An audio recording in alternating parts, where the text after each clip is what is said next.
Ngayong araw po na ito ay ating pong mapapakinggan ng isang patotoo ng isang taong tinangkapang ipalaglag nang siya ay nasa sinapupunan ng kanyang ina at ngayon ay ginagamit po ng Panginoon sa paglilingkod po sa Kanya. Yan ang ating tatalakayin sa Expositors Edition, where we preach the Word in all its simplicity, in all its practicality, in all its authority. Ako po, si Pastor Eric Cortez ng Philinvest Community Christian Fellowship. Ako naman po si Pastor Erwin Amador ng Green Hills Christian Fellowship, New Valley.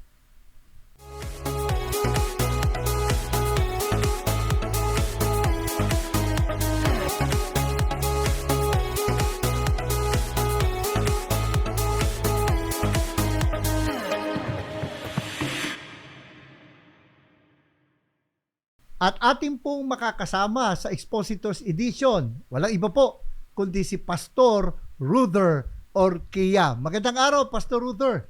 Magandang araw po, Pastor Eric at Pastor Erwin. Maraming salamat po sa pag-imbita sa akin dito. Thank you for having me. At sa lahat po ng mga nakikinig po sa Expositors Edition, lalo na po sa Mindanao, maraming salamat po sa pagsubaybay. God bless our conversation. At palain po kayo ni Lord nasaan man kayong parte ng Pilipinas. Napapakinggan din tayo, kapatid, sa Bicol. Wow. Yan. At bago tayo magpatuloy, Pastor Ruther, batiin muna natin ng advanced happy birthday itong si Pastor Erwin Amador. Ayan. Salamat. Magpo-40th birthday na ako. Happy birthday po. Life alam mo, begins. kapatid, pastor tayo, dapat di tayo marunong magsinungaling. Yan. Alam mo, hindi naman nagkakalayo yung edad natin eh. Hindi, tawag nga golden boy sa darating na Lunes. Ayan. Wow, talaga talaga po, naman. Batang-bata pa rin tingnan po. Parang 30-something lang. Yan. Ako rin naman, mukha naman ako 25 eh. Yo!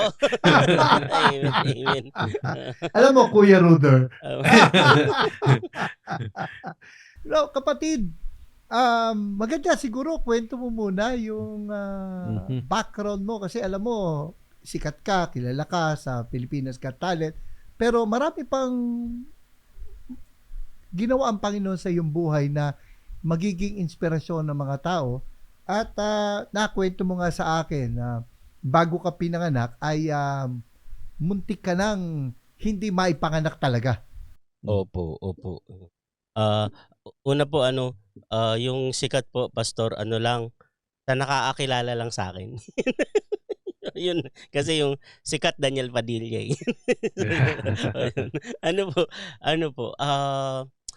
Ito, kwento po sa akin to from childhood pa. Consistent ito. Kahit na ngayon nang matanda na si nanay ko po, 84 years old na siya sa January. Pero consistent talaga yung kwento. Ang sabi niya, yung ate ko, nung pinanganak po, masyadong sakitin, tapos ang liit-liit niya, nakasya sa karton ng sapatos para lang daw siyang pusa. So, they were worried about her na baka hindi siya maalagaan ng maigit, baka mamatay. Kasi nabuntis agad si mama. Okay, so, ulit, nasundan ako. So, dalawang taon naman yung pagitan namin, kaya lang sobrang sickly nga ni ate. So, tapos, nung buntis na po si mama sa akin, siguro at that time, kasi 1978 po ako. So, at that time, meron pa mga abortion clinics sa Pilipinas po nun. So, una, hilot. Hilot muna. Sabi daw po ng hilot, yung hilot daw na gumawa sa akin, yun daw yun the best na kilala daw yun na hilot. Kahit daw, na nga daw yung pabuo na yung bata, nadudurog pa niya, ganun ka morbid. So, pero ako, weeks pa lang po ako noon, pero para na daw akong malaking jolin, gano'n. So nakakapana ako. Sabi sa nanay ko, may sapalos ata tong anak mo, ang galing tumakas. So huli ko na, pagdudurugin ko na, hindi nawawala. Tapos hanggang umayaw na lang daw yung mama ko sa sobrang sakit na kasi ang tagal na nung procedure.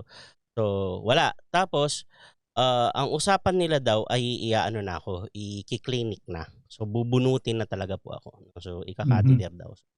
Tapos yung nanay ko po ay natatakot syempre. Tsaka kahit po hindi pa sila evangelical Christians na talagang God-fearing na po si nanay ko.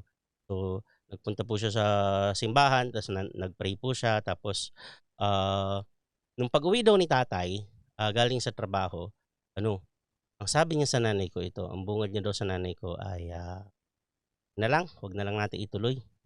Dapat on that Mhm. day, doon ako dadalhin eh. Doon dadalhin si mama. Mhm. Dating daw ni tatay, sabi, wag na lang natin ituloy. Kasi ano, pauwi dito, nakita ko yung mga pulubi na bata. Oo. Oo, yung mga palaboy-labol sa kalsada, naglalaro, malulusog naman, tsaka masasaya. Masasaya sila, malulusog. Eh, ibig sabihin, hindi naman sila pinabayaan ng Diyos. Eh, siguro tayo rin hindi papabayaan ng Diyos, tsaka may trabaho Mhm. naman ako. Yun, kaya po magaan ang loob ko sa street kids eh. So, kasi Mhm. kung wala street kids, hindi ko ini-endorse na dumami street kids, pero Mhm. on the other side of that, kung walang street kids, hindi natubigan yung tatay ko. Hindi niya naisip na, hindi niya na-i-compare. So, hindi ako mapapanganak. No? So, pag may Mhm. mga nagtatanong sa akin na, kung talaga mabait ang Diyos, bakit may street kids? Sinasabi ko, di mo alam yung sinasabi mo.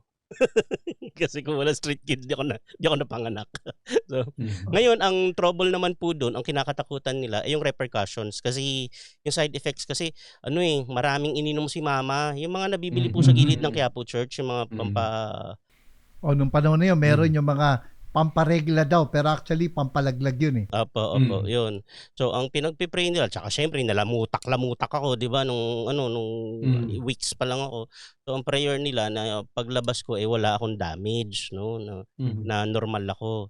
So, awa naman po ni Lord, lumabas naman akong normal na as in normal na kumpleto, pero ako no'n, I was sickly, ang hirap kong patabain, sobrang payat ko Mhm. 'no, until high school nga, sobrang payat ko. Tapos may stutter ako, ta's may ADHD ako. Pero yung ADHD po wala pa po niyan dati 'no. Well, sabi Mhm. ko nga kay pastor, nagkukuwentuhan kami kay Pastor Eric,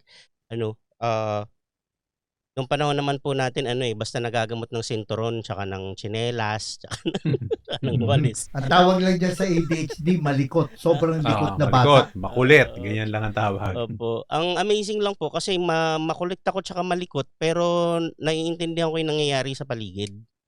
Halimbawa po sa church 'no, kahit nandun ako sa likod naglalaro-laro dun, alam ko naiintindihan ko yung preaching, eh. So pag-uwi alam Mhm. ko yung nangyari, eh. So Mhm. gano'n. Tapos, may stutter po ako, 'yan ang talagang nagpahirap sa'kin, may stutter ako na Mhm. matindi. So, Nauutal-utal ka. opo, Mhm. lalo nung kinder, gradually nawala siya, pero Mhm. walang therapy. Tapos pero nagma-manifest siya paminsan-minsan, lalo 'pag sobrang stress ako, 'no. Lalo Hmm. nung elementary tsaka nung high school kapag 'di ba yung recitation, yung papatayuin Hmm. ka, Mm. 'pag tinamaan ako ng nerbiyos, naglo-lockjaw ako sa letter K. So hirap na hirap ako sa M, sa P, tsaka sa K. So yung Mm. K ang matagal kong nagamot, hihinga ka talaga ng malalim. Pero yung bata pa po ako, gano'n daw talaga ako magsalita, and I remember gano'n talaga Mhm. ako magsalita. Kaya para maging speaker ako, talagang nabubuhay po ako sa Mhm. isang miracle 'no. So, Amen. ayun. Tapos ano pala, I was, dahil nga hyperactive yung brain ko, sleepwalker ako na malala 'no, Hmm. as in malayo nararating ko 'pag di ako nabantayan. So, Hmm. awa naman po ni Lord, sa grace ni Lord ngayong yung nagkaedad na tayo, hindi na naman masyado. Pero Mhm. dati po grabe, lalo 'pag may sakit ako, natatandaan ko hinabol nila ako, sasakay daw ako ng jeep, tulog ako, eh. Oh, Ah, talagang lumalabas ng pinto, opo, gano'n. Oo. Pero ngayon, Mhm. kausap ka na, gising ka naman siguro, Gising, no? oo. Hindi ko po alam, baka bigla akong magising mamaya, tulog pala ako. Pero yung sitwasyon na yon, una, nag-stutter ka. So, nung time na yon, I think, affected ang yung confidence, self-confidence o self-esteem. Mhm. Opo. Oo, ano lang, sobrang blessed ko lang po na lumaki ako sa malambing na family. Malambing sila mama, Mhm. eh. So, Mhm. maano kami, ma-I love you, ma-embrace, ganyan. Tapos ma-sorry, 'yan, laging Mhm. talagang bawal sa aming matulog nang hindi ka nagso-sorry at nag-a-I love you kasi ang kabilin-bilin ng nanay ko, hindi mo alam kung gigising ka bukas. 'Yun lagi ang sinasabi niya. O galit ka Mhm. sa Oo. tatay o galit ka sa ate, kailangan magbabati kayo. O kung hindi man kayo magkasundo talaga, kailangan mag-sorry ka 'no, kahit pabalat bunga Mhm. lang, mag-sorry ka, magsabi ka ng I love you, iki-kiss mo sa cheek. So, lahat isa-isa iki-kiss mo sa cheek, tapos bago matulog. So, gano'n. Simple lang po yung family, we grew up in the actually slum area yung area namin 'no, pero gano'n kami pinalaki ng nanay ko. Tapos, Yung ano naman po, ako kasi ano ang liit ko eh. So, maliit ako na payat, na maitim. So, talagang lagi pa ako nabubuli sa school. So, Mhm. pero kasi matalino daw ako, kahit nung kinder pa lang. So, hilig ako mag-drawing, ambidextrous ako dati, nakaka-drawing ako ng 2 kamay. So, gano'n. Tapos, lagi ako may anan kasi ang gusto ko laging pasalubong chalk. Tapos, yung mga bata nagpapabili ng laruan, ako pinapabili ko chess. So, gano'n po, medyo weird po akong bata. Pero, sa yung pangbubuli, for some reason, siguro po dahil sa church. Kasi may church, may kids church, meron ako mga kuya-kuya, tatay-tatay. Sa church, marunong akong maipagkapwa-tao. Halimbawa, yung mga nambubuli sa akin sa school, naging kaibigan ko lahat eh. So, Mhm. ganun. So, tapos, pero yun nga, ang nangyayari, dahil ako yung pinaka-fragile, nagiging bodyguard ko sila. Nagiging bodyguard ko yung mga nambubuli sa akin. Yeah. Magandang Nung lesson. Mhm. Magandang lesson, Pastor Eric, no? Yung naikwento nga ni Pastor Ruther. Lalo na pamilya. Di ba na kung ang bata ay may weakness, maganda yung nandun yung pamilya eh. Suportahan. Di ba? At para ma-build din yung self-confidence ng bata kaysa bumaba, di ba? Yung self-esteem. Ay mahalaga yung suporta ng pamilya. Yeah. Totoo yan. Pastor Ruther, nung kinuwento sa'yo na tinangka kang ilaglag, did it affect you? Like, kasi may mga alam ako na nung nalaman nila yung background na yon, kahit pa paano, nagkaroon ng pagre-rebelde sa puso nila, yung they felt rejected nung nalaman nila na ganun yung tinangka ng kanilang mga magulang. Ikaw ba, ano naging reaction mo nung nalaman mo yon? Ano po, kasi si mama magaling siya mag-set up bago niya ikwento eh. Sini-set up niya yung halimbawa, yun, yung si ate nagkasakit, So bago pa yung sinabi na kailangan ako ilaglag at that time, naintindihan ko na. So wala naman akong Tapos halimbawa, meron kaming kuya sa tatay ko. Di pa namin siya nami-meet, matagal na kaming excited na ma-meet siya. Kasi mga toddlers pa lang kami, alam na namin na may kuya kami. So halimbawa, ganun din. So halimbawa, meron kaming in-adopt sa family, bata pa lang, sasabihin na namin. Basta gano'n. So para wala kaming yung Walang gano'n, surprises. walang surprises na So gano'n. So ang tatay ko lang ang nagsasabi na ang nanay ko ang nagsasabi na pogi ako, ang tatay ko ang nagsasabi na magso-showbiz daw ako. Tapos sabi ng nanay ko, elementary po ako, natatandaan ko yun eh. Elementary, high school na yata. Sabi ng tatay ko, ang galing nitong anak natin, magso-showbiz talaga to. Sabi ng nanay ko, pinapaasa mo naman yung anak mo eh. Tapos, di syempre, biro siya, hindi naman yung gwapo para mag-artista. Ang sabi ng tatay ko, bakit? Gwapo ba si Rene Requestas? Yung pa comparison, no? Sabi ko, hindi ko alam kung sinusuportahan ako ng tatay ko at that time o dinadarag ako. Pero nung nag-sign up po ako sa Star Magic, Pastor, na 3 years ako sa Star Magic nung after Got Talent, nag-deliberate sila kung sino yung i-absorb ng ABS-CBN Talent Center at isa ako sa nakuha. No? Wow. Grabe po yun kasi nung nagsa-sign up ako, naalala ko talaga yung sinabi ng tatay ko. Nagkatotoo yung sinabi ng tatay ko. Star Magic, di ba? Oo. Ayun po. Pastor Ruther, nung conversion mo, mari ba ikwento mo paano ka nakakilala sa Lord? Bata pa po talaga kami. Yung nanay ko po, kahit na malambing siya, sobrang disciplinarian. As in, sobrang disciplinarian po. The first book I learned to read was the Bible. Ang first coloring book ko, Bible din. Yung Bible niya na luma, 1985 o 86 na Bible. Di ba maraming drawing yun? Nakulayan ko yun eh, yung magandang balita na unang nakulayan ko yun. So tapos, pag nakalimutan ko yung kasi nga sinasama lang ako ni mama, ako 8 years old yun. Tapos nung sinasama niya ako kami lahat sinasama niya sa church, si tatay nakapag-abroad noon, nag-Saudi. Tapos so basically lumaki kami sa church, kumakandong ako dun sa mga pastor, naging tatay, kuya ko yun. Tapos sumasama po talaga ako sa mga seminar kasi hindi naman ako pwede iwan mag-isa sa bahay. 3 lang kami magkakapatid at that time, 2 babae, ako lang yung lalaki. Gitna po ako. So basta every time she gets the chance na maisama kaming lahat, so isasama niya kami. Nagkaroon pa nga po kami ng yung Family of the Year Award kasi lagi kaming tabi-tabi sa pews pag umuwi. So tabi-tabi yung mga bata, dahil disciplinarian si mama, talagang pag tumabi ka doon, talagang tatapusin mo yun kasi mapapalo ka pag uwi. So, ganun. Tapos, Halimbawa po ang pagkakatanda ko po siguro mga 10 years old po ako nag-a-attend na ako ng love, courtship, and marriage na Hmm. symposium. Oo, ako lang bata do'n, nagno-notes ako sa tabi ng nanay ko. Hindi niya ako iniwan sa bahay kasi wala naman ako masyadong silbi sa bahay, hindi katulad sila ate, 'di ba sila masipag sa bahay. So, ako lagi nando'n.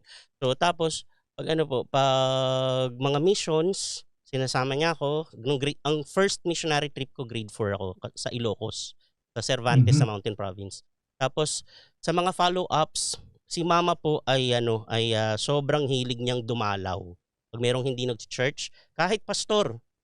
pastor yung halimbawa merong nagka hindi nagkasundo yung mga pastor, 'di ba, ta's meron na siyang hindi nakikita, pupuntahan niya, isasama niya ako. So, naririnig ko Mhm. yung mga conversations, I saw how she prayed for the pastors, tapos, mga nare-restore na So, si mama ko wala siyang ministerial office sa church pero ang daming naging pastor dahil sa niya, pagpe-pray at saka pag-aakay at saka pagfo-follow up. So, lagi ako no'n, Mhm. karay-karay ako ni nanay sa pagfo-follow up. Ako rin yung tagabukas ng Bible 'pag meron siyang gustong basahin, ako. You remember your conversion, yung pagtanggap mo mismo sa Panginoon? Kasi 'pag sa prayer sa bata, every time magpe-pray, 'di ba? So Mm. ako po ang relationship ko kay Lord hindi siya namarkahan ng isang pirasong araw. Yung Mhm. matagal Mhm. po siyang development kasi nung high school dahil nga sobrang na-shelter ako kasi sa gangland po kami. Lumaki po ako sa lugar ng Oksogang. Tapat ng street namin Sputnik. So, magulo po Mhm. talaga do'n. So, lumaki akong dahil sanay ako sa gano'ng environment, matapang ako. Pero naiiwas ako ni nanay ko sa gulo kasi ayun nga, so gano'n. So, tapos basta yung mga siga do'n, mga friends din namin. So, tapos Mhm. nung bata ako natatandaan ko, ang lalaki ng dala kong Bible, minsan ako taga-dala ng Bible nilang lahat, proud na proud ako niyan. Dinadala ko Mhm. pa sa school yung Bible. 'Pag nakalimutan ko yung Bible, tatandaan ko grade 5 ako. Nakalimutan ko yung Bible, grade 5, grade 4. Dinala ni nanay sa school. Pinasok niya nung break time. Tapos hinintay niya muna ako magbasa bago siya umalis. Kailangan daw Mhm. magbasa ako kahit isang chapter lang. So gano'n yung naging discipline po namin. Ang Bible nasa ilalim ng unan. So last thing we see before we close our eyes, Bible. First thing in the morning before we get up. So gano'n. So gano'n po yung naging discipline. Nung high school nagkaroon ako ng rebellious years din, pero sabi nga sa ang ganda nung sinabi ni Lord na sa Isaiah na "My word shall never return void." Totoo po 'yun. So talagang 'pag Mhm. nataniman ka talaga, so Mhm. may babalik at babalikan ka. So hindi naman ako nag-backslide. Yung lang ba, na-curious lang ba sa mundo Mhm. kasi so tapos po ang ko talaga, ang yun talaga pong yung lumalim na talaga po nung na-water baptize ako ng 12 years old. 12 years old ako water Mhm. baptized. Mhm. 12 years old din ako nag-start ng puppetry ministry. Tapos, Mhm. tapos ayun po dire-diretso na po. Tapos Babalikan natin yung puppet ministry na yan. Pero Pastor Erwin, kasi alam mo, Pastor Ruther, yan ang dissertation ni Pastor Erwin yung family Mhm. discipleship. Sa yung Mhm. napapakinggan, Pastor Erwin, ano yung nakikita mo na itong formative years nitong si Pastor Ruther? Yan ang gusto talaga nating, mangyari talaga yung parents are the primary disciple makers, at home, 'di ba? Yung church ay ka-partner, dapat katuwang ng mga magulang, pero hindi dapat i-abdicate na gawing parang eskuwelahan yung church, 'di ba? Kagaya nga ng sinasabi ni Pastor Luther, siyempre may Sunday school na para bang ilalagay na lang doon yung nung mga magulang yung mga bata at, iasa sa ating mga Sunday school teachers. Dapat maganda yon na yung mismong magulang, 'di ba, ni Pastor Ruther or yung kanyang nanay mismo yung nagdi-disciple, 'di ba? Sa kanya nung bata pa lang. At hindi iniasa at hindi hinintay yung mga pastor yung magsabi kay Brother Ruther, kundi nanay niya mismo, 'di ba, nagbukas ng Bible.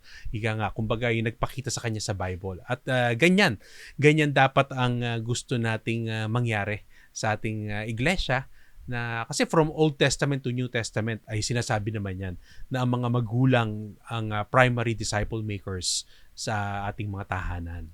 At masasabi natin na kung ano man ang bunga ng nagiging ministeryo ngayon ni Pastor Mm. Ruther, malaki ang bahagi Yes. ng kanyang mga magulang. Naalala ng ko si kanyang pamilya. kay Timothy, 'di ba ganyan binanggit ni Pablo yun nanay ni Timothy and even yung lola ni Timothy, 'di ba? Kumbaga naipasa-pasa yung tawag natin yung yung ating pananampalataya. No, nasabi ni Pastor Ruther na nung bata siya, nagsimula na siya ng puppeteer. Yung puppet ministry. Yan ang naging daan, 'di ba? Kung di ako nagkakamali, Pastor Ruther, yan yung sa Star Magic. Sabi nga, bakit siya nakapirma sa Star Magic, yung puppetry na yan. Ayan. Paano ka nasimulan doon, kapatid? Ano po, syempre po, di ba mga batang batibot tayo? So, we learned our first ABCs, 1, 2, 3 sa Si batibot. Pastor Erwin lang yata nakaabot doon. Blues Clues na ako eh. Ako, inabot ko na, sabi ko sa mga laro na usong, inabot ko na po PSP tsaka COC eh. Yeah. Yung COC, yung Connie Reyes on camera. Pero yung paano nasimulan sa puppet ministry, kapatid? Ano po, Pastor? Yung Batibot. Yung Batibot po mismo, nagpunta po. Si Kiko Matching at saka si Pong Pagong. Si Pong Pagong po, hindi nila kasama at that time. Pero si Kiko Matching tsaka isang buong group ng puppeteers, sila kuya ano yan eh. Sila kuya... Kuya Boji? Hindi po, wala po si Kuya Boji. Si Kiko Matching po, si Pastor Sammy ba doon po ang may hawak dyan. Pastor na po siya ngayon, nasa US po siya. US. Tapos pero syempre hindi ko pa sila kilala noon. Tapos yung ibang puppets sila Kuya Danny Liwanag. So yung kanta po na yung ang Biblia ay salita ng Diyos. Yan, yung usong-uso po yun dati. So yung ginawa nila sa church, tapos nakita ko rin talaga si Kuya Sammy na nag-ventriloquist siya. Hindi ko pa po alam kung paano yung ginagawa. Akala ko po talaga naka-cassette tape. Ang lapit ko lang kasi ang liit lang po ng church namin eh. Kasi, parang garahe lang na malaki na kung matangkad ka, abot mo yung kisame. So, hindi, actually wala siyang kisame at that time, yero lang. So ganun. Tapos, nag-perform sila, set up yung stage ng Batibot. Talagang full show po talaga. Ano talaga, top tier na show talaga. Talagang pang school tour, ganun. So, tapos si Kiko Matching, nakita ko siya, hindi ko talaga na-outgrow. Until now, I still remember I'm still able to visualize it na yung biglang lumabas si Kiko Matching. Actually, una siyang lumabas sa ilalim ng kurtina, gumanon yung ulo niya. Hiyawan kami lahat talaga kasi pinapanood mo yun araw-araw sa TV, di ba? Tapos, ganun, tapos yung ministry na yan, naggawa yung church namin, pagkatapos hindi ko yun na-outgrow po. Tapos, naggawa yung church namin ng puppet ministry. Ako po nung bata ako, dalawa po ang naging ministry ko sa church ng matagal. Drummer at saka puppetry. Ang ugali ko po nung bata ako, habang may service, dahil maliit lang naman yung church, unti-unti ako lumalapit sa drums. Yung paunti-unti lang, yung hindi halata. Yung pag nakalingat yung nanay ko, paunti-unti lang. Hindi mo ako natakbo. Tapos nandun ako sa tabi ng drummer. Tapos pinapanood ko kung paano niya ginagawa. Kala ko kapag nagpatawa yung pastor, badum.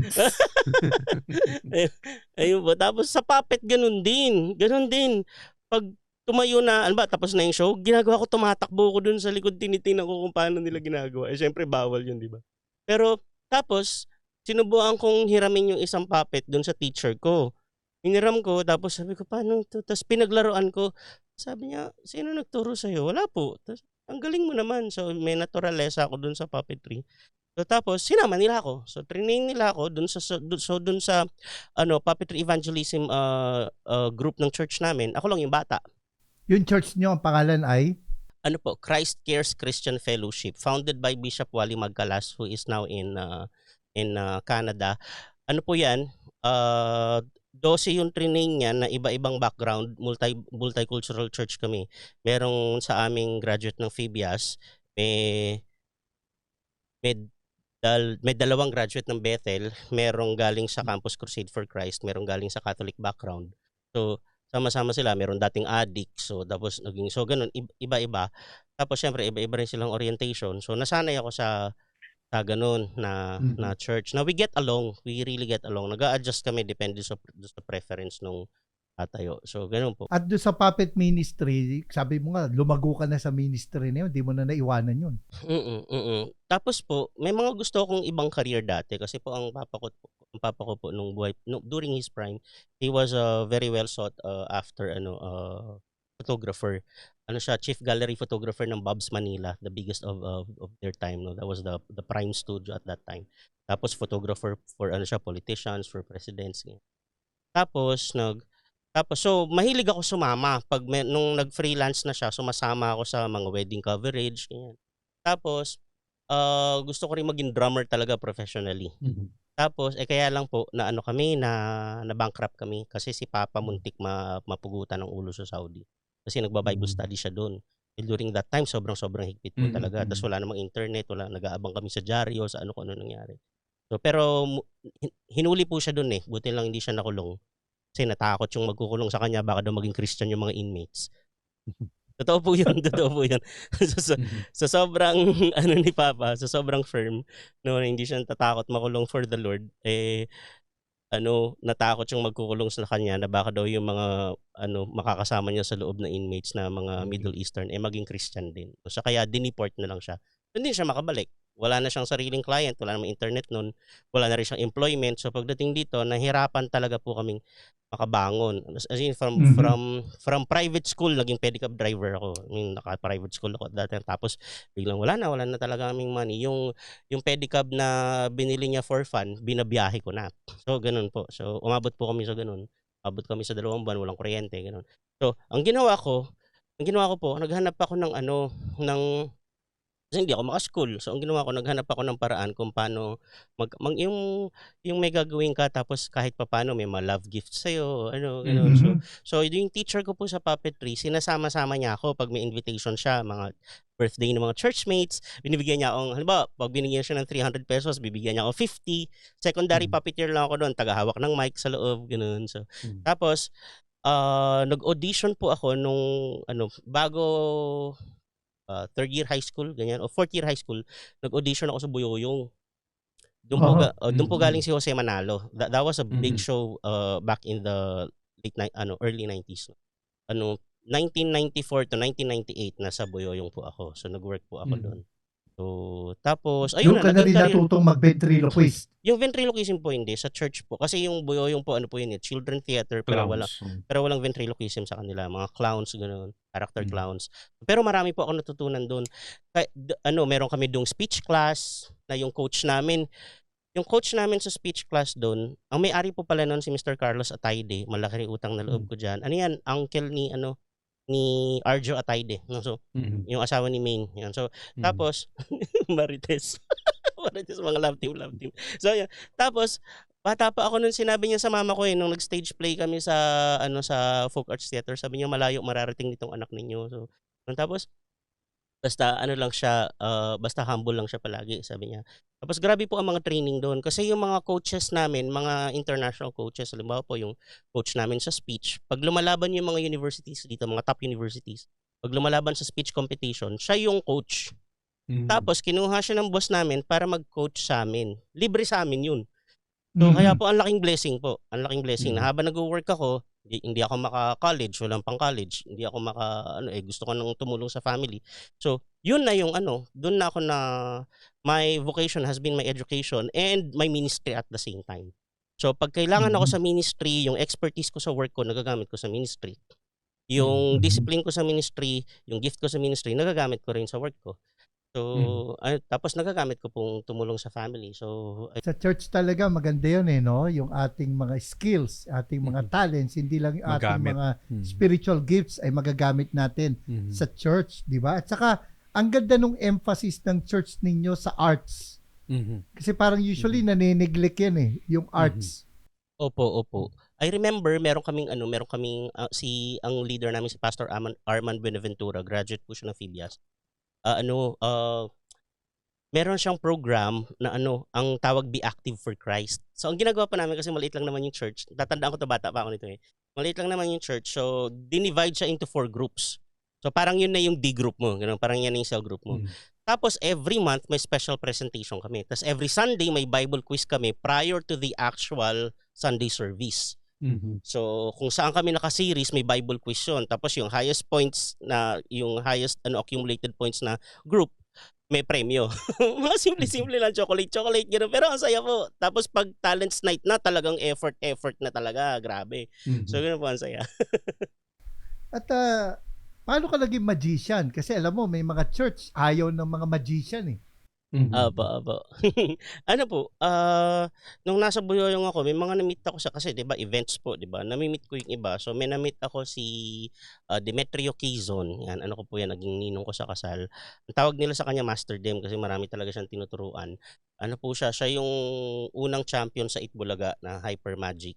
Tapos sinama niya ako dun sa Magicians Foundation Incorporated na nakakatuwa. This is the oldest and the biggest magic club in the Philippines. I think this was founded 1991. 1991 or 1994. So matagal na po.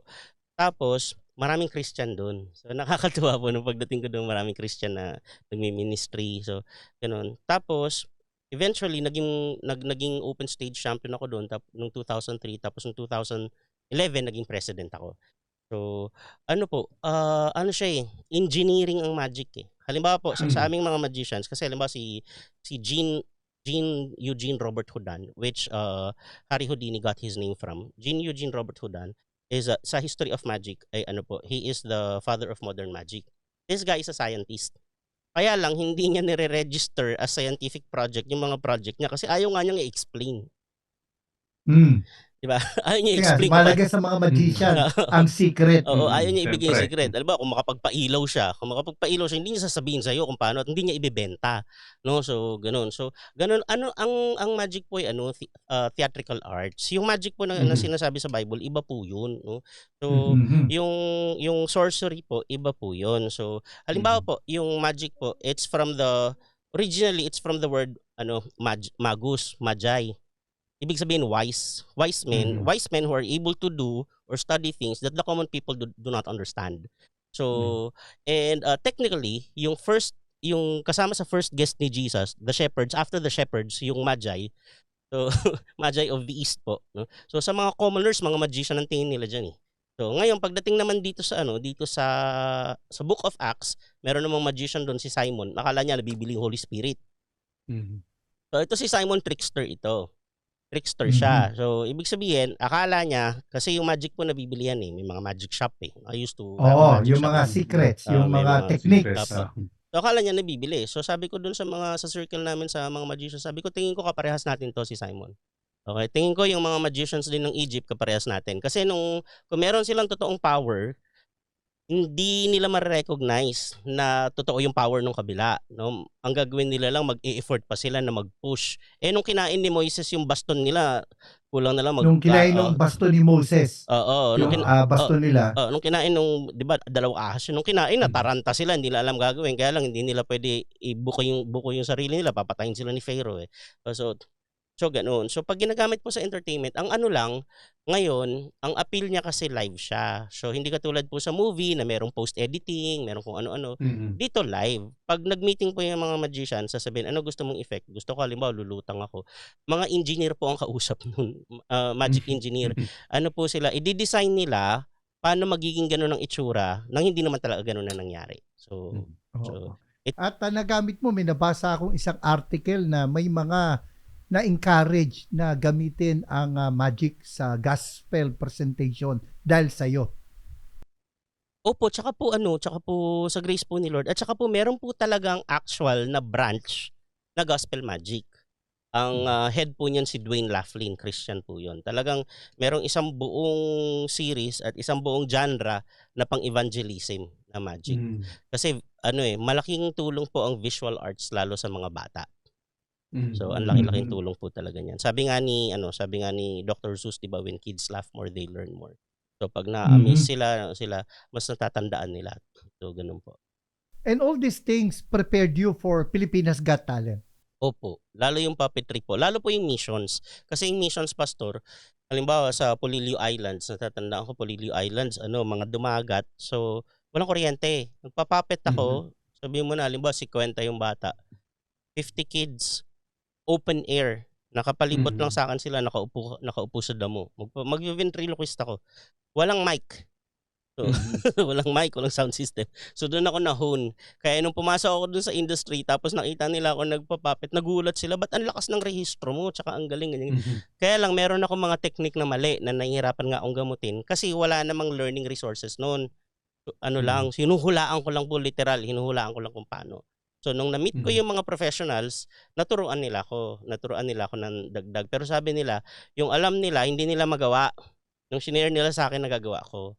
So, Mhm. ayun po. Isa po sa mga ano, ang laki na itulong sa akin si Kuya Boyet Uy, taga Bread of Life po siya. Nagkita Mhm. kami sa puppet competition sa ABS-CBN, tapos dati rin siya sa Batibot. Eh, amateur ako nun, tapos nagtapat kami sa semifinals, natalo ko siya. Tsambahan ko. Sa inis niya, hindi niya matanggap, hinatid niya ako sa bahay at gusto daw niya ako maging kaibigan. Hindi daw pwede yun. Hindi pwede yun, tinalo mo ako, bata-bata ako. Ano ang mga pintong binuksan sa'yo nung Pilipinas Got Talent? Ano-ano yung mga nakita mong naging blessing nito sa iyong ministry? Unang-una po, Pastor, ah, ayaw ko talaga sumali. Nasabi ko ba sa inyo yun, ayaw ko talagang sumali. Kasi po Mhm. kami po mga ganito na ang ginagawa, professionals in the context na this is what we do for a Mhm. living, no? And Yes. meron na kaming na-establish na market value. Hindi namin isasali basta-basta sa contest, lalo kung pwede kang i-buzz off. Kasi Mhm. malulusaw yung market value mo pag na-buzz off ka kasi public Mhm. ano yun eh. So, pero po, halimbawa po sabi ko sa inyo yung isang talent show kanina hindi ko sinalihan kasi wala akong conviction na salihan yun. Mhm. Nung lumabas yung Pilipinas Got Talent kasi tumatawag din sa akin yun, eh. So yung Pilipinas Got Talent lumabas, meron ng America's Got Talent, may Britain's Got Talent. So it's basically a worldwide Mhm. franchise. So nag-usap-usap kami ng mga banner artists sa industry namin. Sabi ko sa kanila, "Sasali ba?" Sabi nila, "Hindi para sa atin 'yan, pang singer 'yan, pang dancer. Hindi pa ready yung Philippines para sa variety arts." Kasi sa totoo po, marami pa rin ang hindi nila mai-consider na puwede palang career 'yun o Mhm. gano'n. So, nagawa po namin 'yan nung Got Talent, na-realize ng mga tao puwede pala siya maging career. Pero akala nila ano lang 'yun, it's just something you do for fun. So, tapos Mhm. ang sabi ko lang sa kanila, if you think you are kasi mapapanood 'to ng US, ng ibang bansa, tapos ang sasalang yung mga amateur natin, anong sasabihin nila na yan na lang, yan ang tagal na, yan lang ang kaya ng Pilipino. So, sabi ko, if you think you are the best in what you do in our industry, you owe it to your country to show up. Mhm. Pero nakakatakot po, sabi nila, 90 seconds, 'pag na-buzz off ka o kaya nagkamali ka, habang buhay ka na sa YouTube, hindi ka na mabubura na nagkamali ka. So, 'yun ang delikado po sa'min, eh. Hindi ito kagaya ng kumanta ng ano.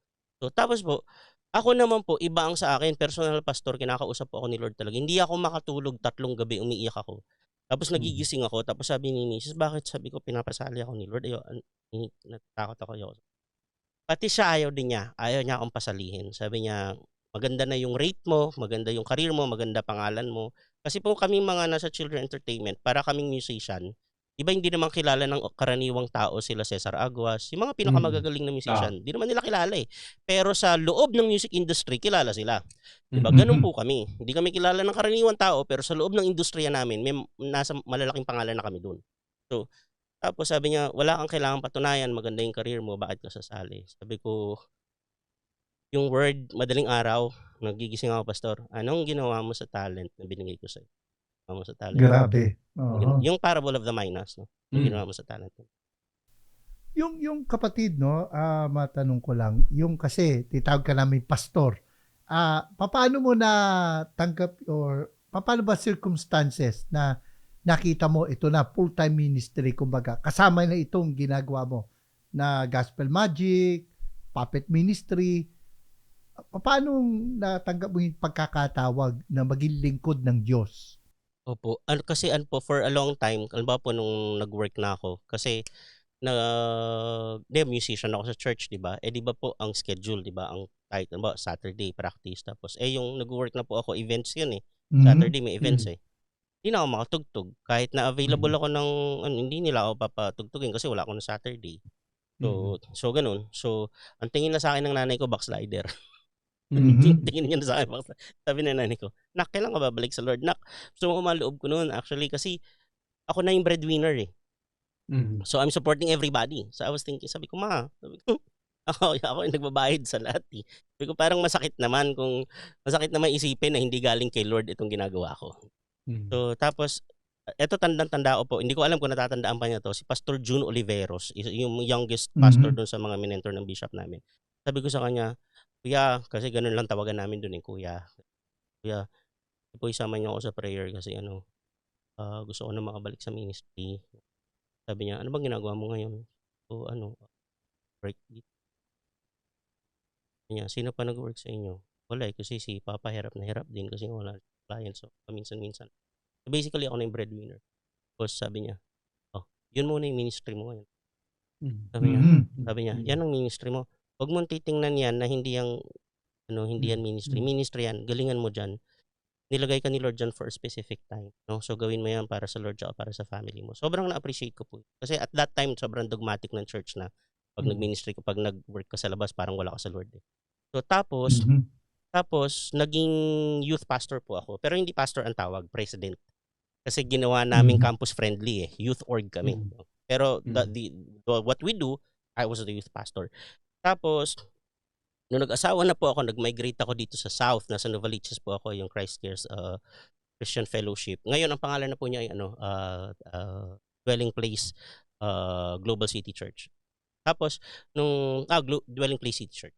Tapos nung nandito na po ako, yung wife ko maraming ministry dito, as in maraming ministry. Hindi ko siya mapa-migrate sa amin. So, ako na talaga yung nag-stay dito. So quiet lang po ako dito. Tapos so kahit nung doon sa amin po, lumaki ako sa culture na kahit kami mga pastor, tinatawag lang namin na pastor si pastor kapag nasa pulpit na. Pero pag kami magkakasama, kuya, ate, tatay, kasi yung bishop po namin ganun, gusto niya tatay siya ng lahat. So, Mm.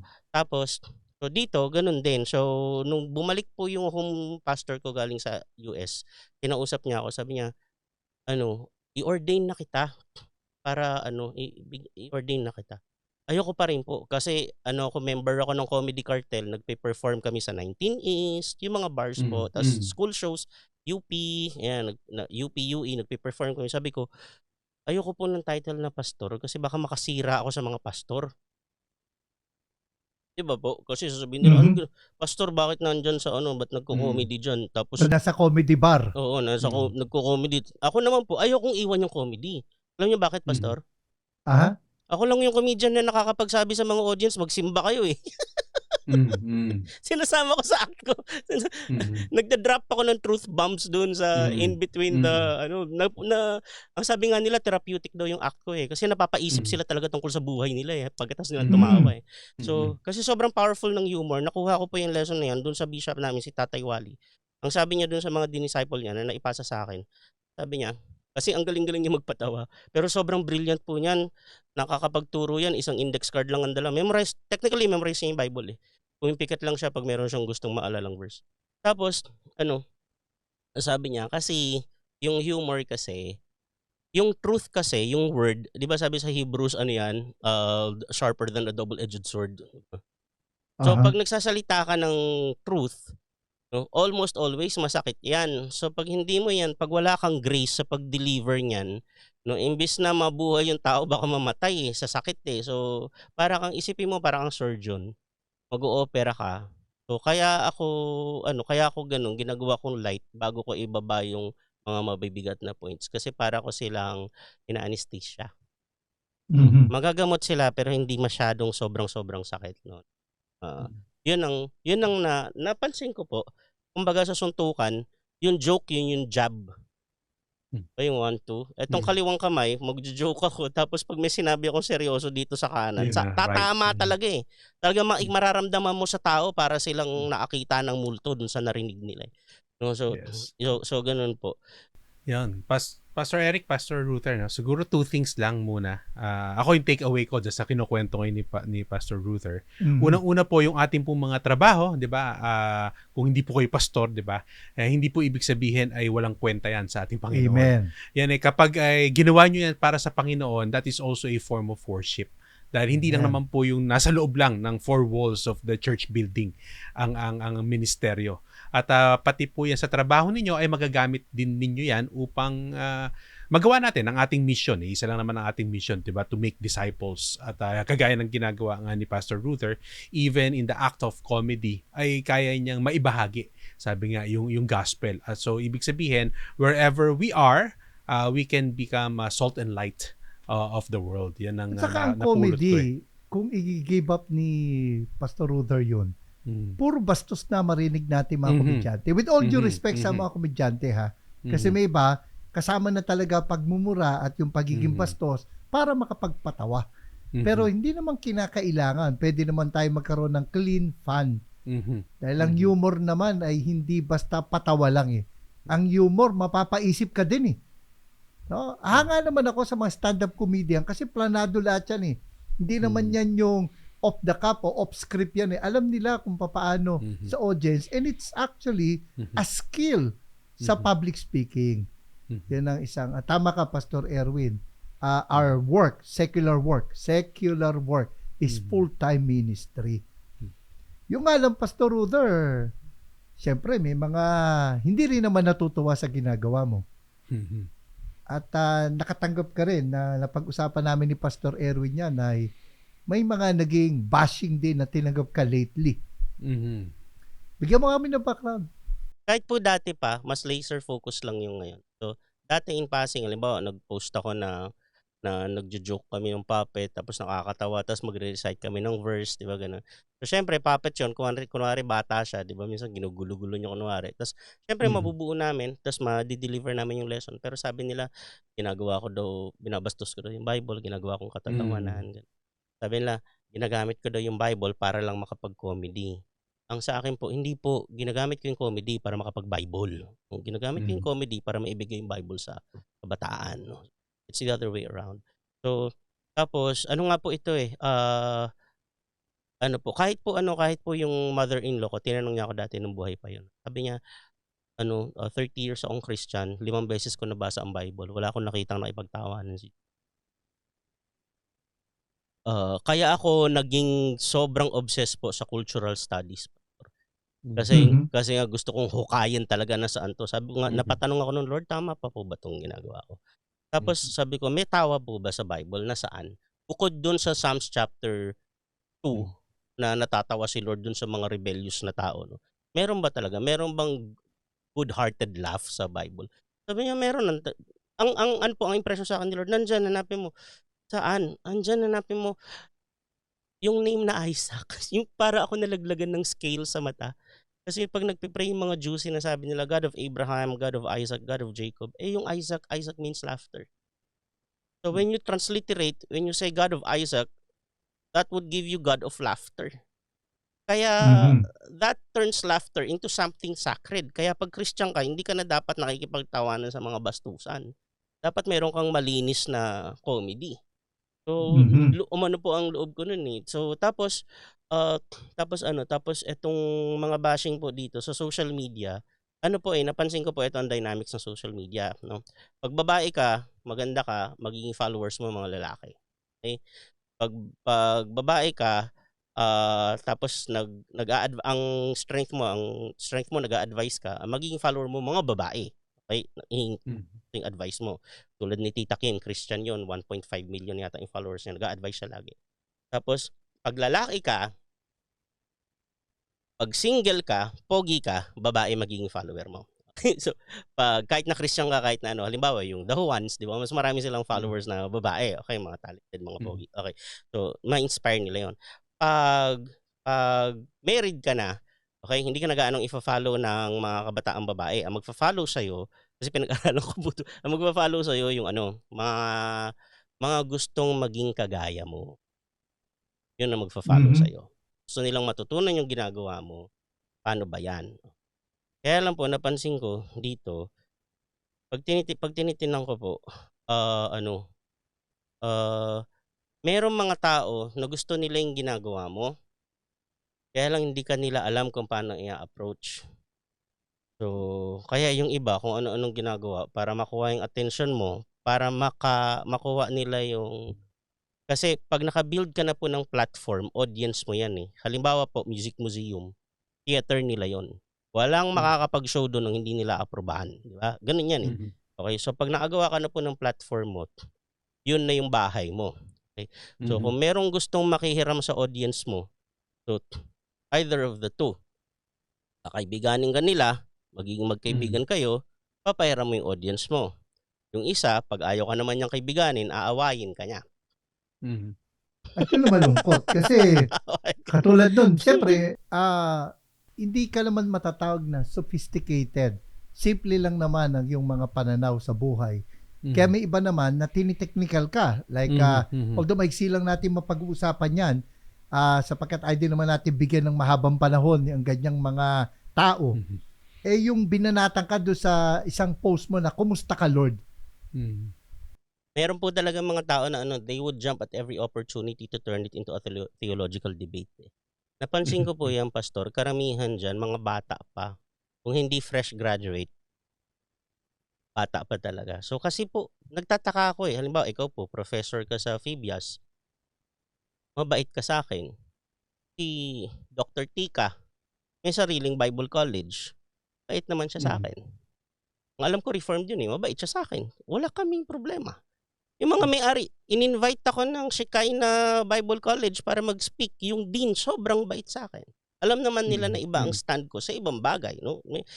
Kahit si Pastor Bong sa akin, nakakwentuhan ko, sabi ko, ano pong tingin niyo dito? Sabi niya, those are sides of the same coin. I think darating na lang si Lord, hindi magtatagpo yan. Siguro, tapos doon ko na-realize na siguro talaga, para wala tayong sambahing tao, walang isang tao na may monopoly ng lahat. So, para talagang matuto tayong magkasundo-sundo amidst our differences. So, kaya lang yung tatawagin ka ng false teacher kasi iba ka, di false teacher din sila para sa akin kasi iba sila. Pero hindi ko naman sinasabi kasi actually sa heart ko hindi. Pag naniniwala ka kay Jesus, wala ka namang ginagawang morally reprehensible, okay ka sa akin, di ba? So kung iba ang tingin mo, di okay, di ba?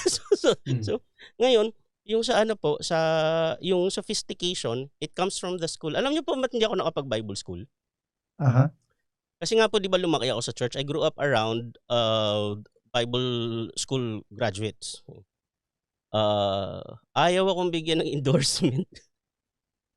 Kasi di ba kasi seminary yan dati, hindi kagaya ngayon. Medyo mabilis na ngayon, consolidated na, meron na mga online. Dati hindi, titira ka sa Bethel dati.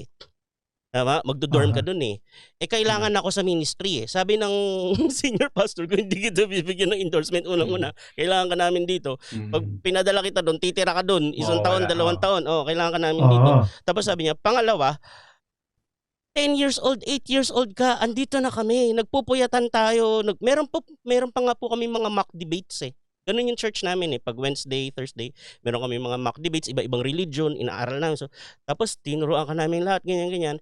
Kaya lang kasi syempre, pag nagtuturo sila sa mga kagaya o commoner, syempre they would use the common jargons. Hindi nila ako tinuruan ng sophisticated theology. Kaya lately na lang ako natuto niyang etymology, mga ganyan. Lately na lang. Hindi ko yan naririnig. No? So, tapos, pero the core of their learnings nakuha ko. Kaya sabi po nung senior pastor ko si Reverend Ed Daes, yung mga Daes sa Novaliches, yung malaking stretch ng puro business, mga family nila yan. Sabi niya, ipapadala kita doon. Magpa-first year ka. Ituturo nila sa iyo ngayon, yung tinuturo namin sa iyo nung 12 years old ka. Sabi niya, ba't kita ipapadala doon? Sabi niya ganun. Kumuha ka ng ibang kurso, tapos kung gusto mo mag-masteral ka. Kaya lang ngayon na, yun na yung naging drift ng buhay ko. Di na ako nakapag. So, tapos, pero ang grace lang po ni Lord talaga, lagi ako napapalibutan ng mga taong talagang mahilig mag-aral at saka mga malapit sa Diyos. Pero masakit yung mga nasabi sa iyo Magpapit ka na lang, mag-magic ka na lang. Huwag ka na mag-preach. Ang problema po kahit anong napansin ko po, kahit anong sabihin mo, wala silang tatanggapin. Kasi halimbawa po, ang mga accusation sa akin, pastor, ginagawa ko lang yung social media para sa pera.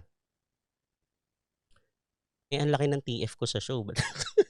I mean, 5 figures pa ako sa show. So magkukunin ako. Isang show na 30 minutes.